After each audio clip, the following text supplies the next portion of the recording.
And the one other really cool feature of Trello is this.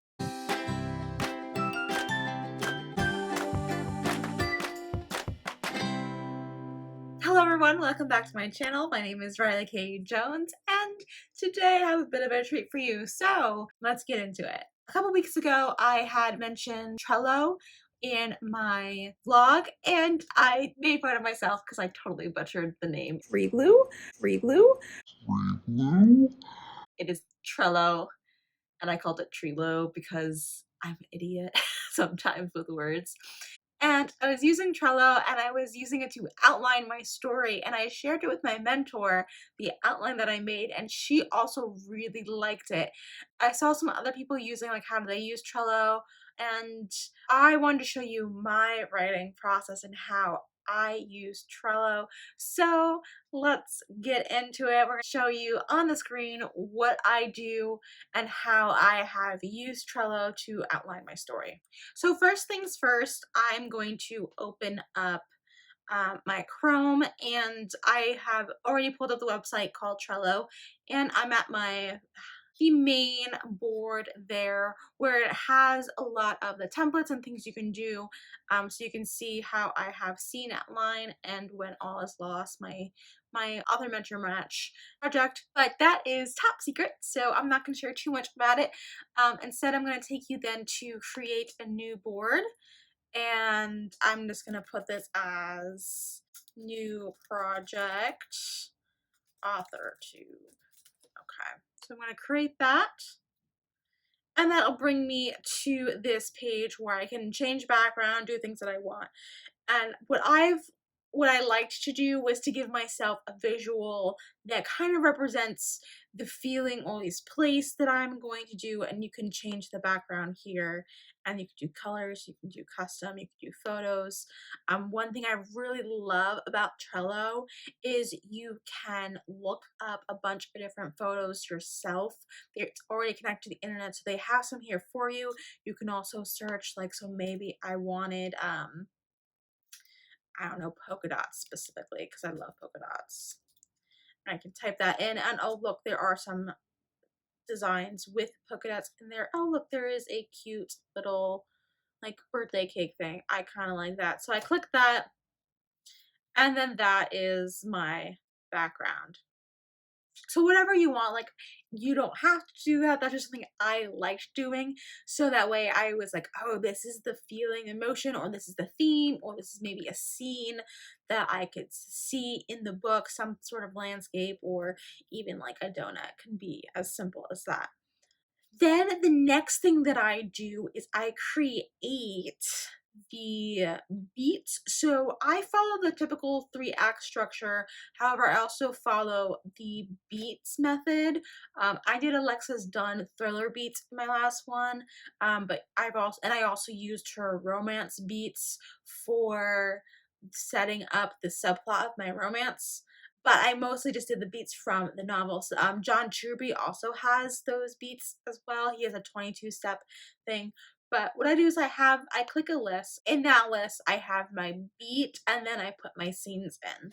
So what I'll do first is I will add a list, and then in that list, I will break down the story beats. So in the first beat will be the introduction.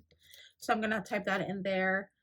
Add list, and then I'm going to keep going, and I would typically go through this whole process for each story beat. So if you are writing a thriller and you're interested in one of the thriller beats, I would check out Alexa's video. So if you want to check out her whole video on the whole thriller list, that's right up there in the card or linked down below, so you can see that. But I'm going to go through at least a halfway point just so you can see how I would break things up.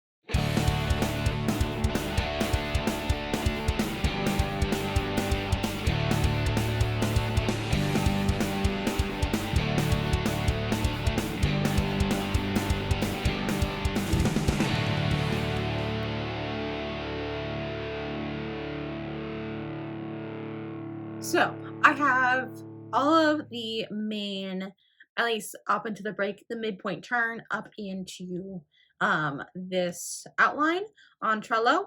So you can see all those things. I would also include more as I go in, but I don't want to do all of them because I'm not going to get through them all. So the next thing is after you have your beat set up, whether if you want to do it in like the first act structure and follow the save the cat method and go through and break down in what categories that are in save the cat, you can do that. You can even just have something as simple as act 1, act 2, midpoint turn.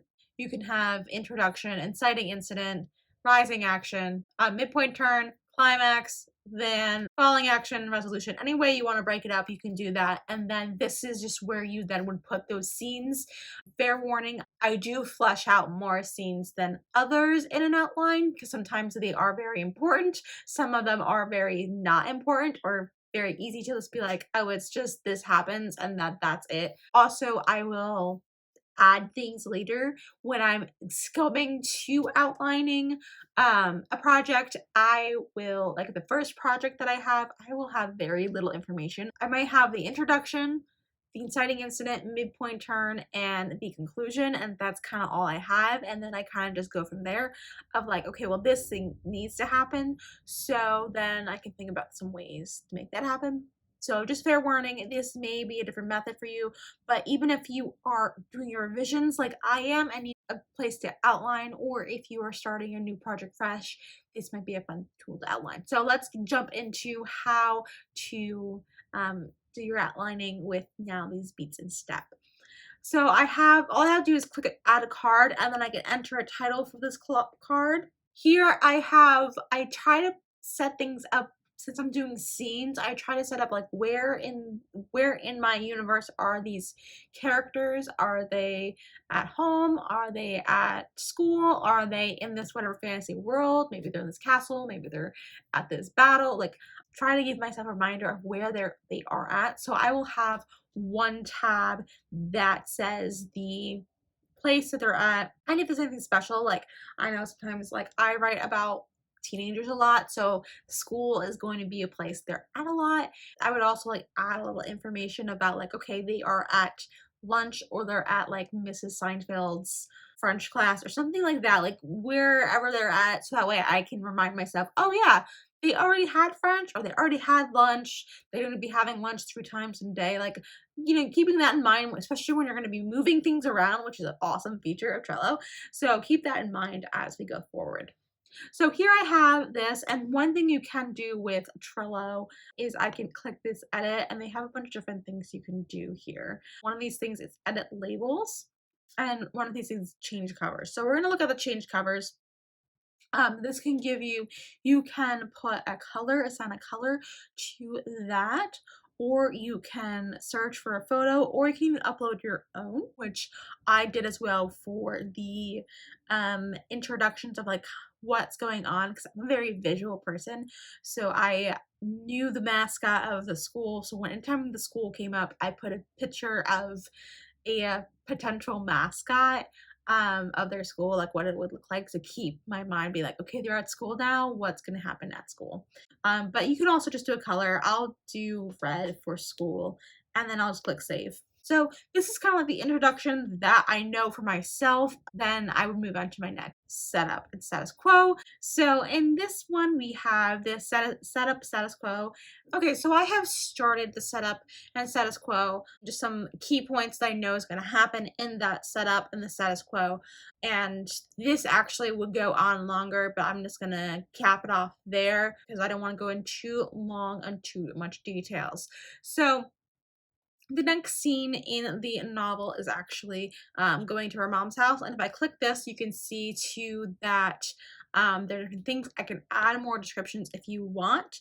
You don't have to. Sometimes I do that with notes that I'm like, I don't want to have like 5 or 6 different notes going on, so I'll just have the one note there, maybe that'll happen there. One other thing you can do is you can add labels. So you can have these colors and just like be like, oh, I know what those colors are, or you can create a new label. And so I'm gonna actually check up with this one. Dad's gone missing, and so this is an important clue, an important theme that happens. So I'm gonna label that with clue. And I'm gonna make that a red one, create, because that's gonna be a huge theme that keeps popping up. A big clue is going to be her dad's gone missing, and she's always constantly trying to find that. So that is a clue. So I made that a thing, and now you can see that it has a little red on it. If I click that, it says clue. I can also hide it to sake of ease. Another subplot would be this. So I will create a new label. So now I see what my things are, so I can go through and then I can label everything out once I have a fully fleshed out outline of where I see, okay, there's an Aaron subplot, there is a mom subplot, and then there's going to be the romance subplot that's going to come up in a short time. So every time those happen, then I can label that for myself.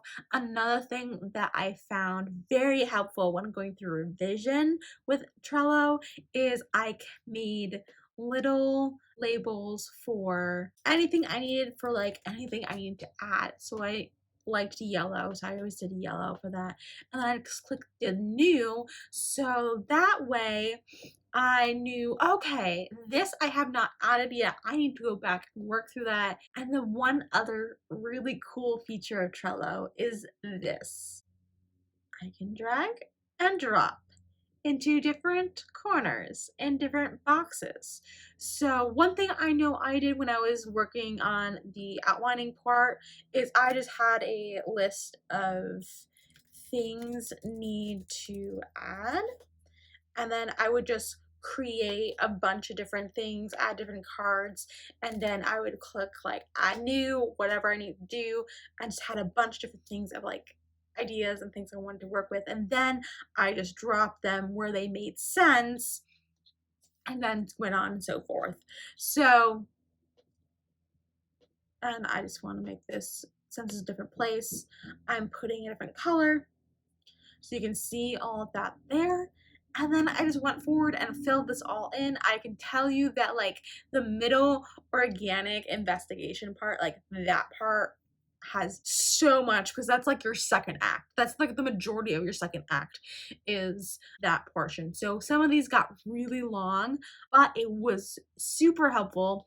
And then one thing too that I liked doing again was inserting pictures where different scenes or different transitions or key moments came in place to gain that feeling, to gain that separation of scenes. Some of these things will be scenes, like this is all kind of one scene, and in the setup status quo with the purple that I underlined, this is all happening in one thing. It's not exactly like all out there for you, but it is all one scene that happens. And then I could have another scene here, so I could put,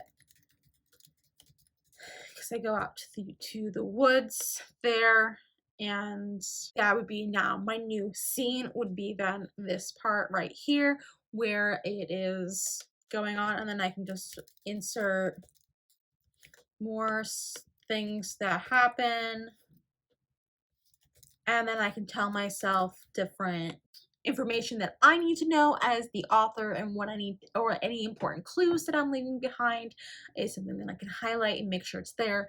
Unfortunately though, when you do get an agent or go on submission, your agent or editor is not going to probably be up for this thing. I mean, it is really easy to share. You can invite whoever you want to. I have invited my mentor on this project so I can show her my thing, and it's really easy to use.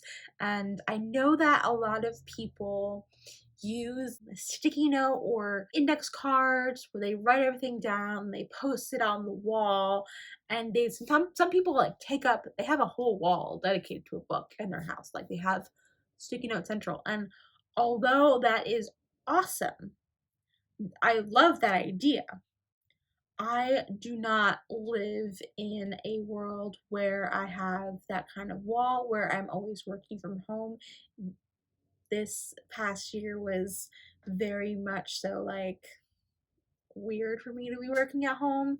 Normally I work at coffee shops or out in libraries, and I just try to get public because I just don't like to be in my house. And I travel and I do things and I go places, and what's awesome about Trello is you can take it with you wherever you go as long as you have internet access, and it's also an app, so I can pull this up on my phone and then scroll through and add things. So if there's any time I'm like, hey, I just got this awesome idea, like this happened the other day at work. I was watching kids and I thought of this idea and I was like, ooh, that would be so great. So when I had a moment alone, I just was like, boop, boop, boop, throw it in my phone, then put the phone away, we're good. And it's there. And then it's also on my computer. So I can work from different computers. I can work from different laptops, tablets, everything is portable. And all I need is access to internet or access to a hotspot or some type of data cellular plan. So if that's not your style, totally understand. So like this just something works for me and I can take it wherever and it's always there. So I hope you guys enjoyed that. I hope you guys learned some things. I hope you guys check out Trello and see what you can do with it. I really am liking it and my mentor as well is liking it. So check it out, see what you can do with it, and let me know in the comments below what are some ways that you outline your process. Do you have that outlining wall of sticky notes? Do you just use a Google Doc or a Word doc or maybe even a spreadsheet and you just go to town? Maybe use an old-fashioned notebook or something of that kind. Let me know what you guys do down below, what works for you. If you enjoyed today's video, make sure to give this video a nice big thumbs up to let me know and the algorithm know that you like videos like this one. And if you haven't already, click subscribe. I release new videos on every Thursday on all things writing and reading. Thank you guys so much for watching. Keep writing, keep reading, and stay creative.